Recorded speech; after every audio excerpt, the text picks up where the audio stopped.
Right now, the most interesting thing happening is Bitcoin. It's probably the most interesting intellectual development on the internet in the last 5 years.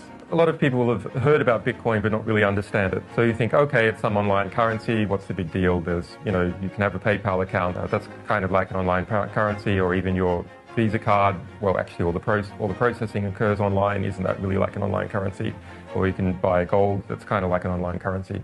But Bitcoin is different because it is a currency that cryptographically backed, multi-jurisdictional, which means that it's very hard for any one power group in any particular jurisdiction to start turning it into a rent-seeking apparatus. The underlying technology of Bitcoin is cryptography on the one hand, and the ability for cryptography to create situations that can defend itself or the people who use it against even the full might of a superpower.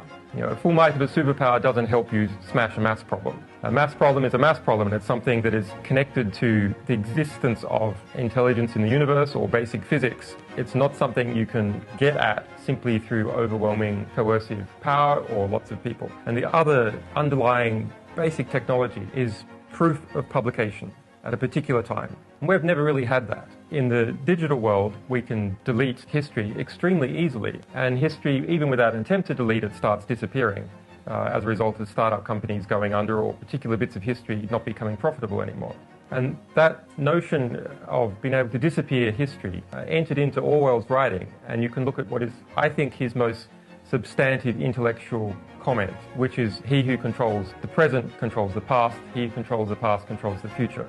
And it's this notion that the past as an archive, as a history of our civilization, as a history of development, is in fact present right now in something physically contained in the library, in computer servers, in human beings' heads. That history doesn't exist except remnants that exist in the present. And so if you can get at these remnants, you can make particular inconvenient parts of history disappear and amplify others. Bitcoin, in its underlying technology, breaks Orwell's dictum.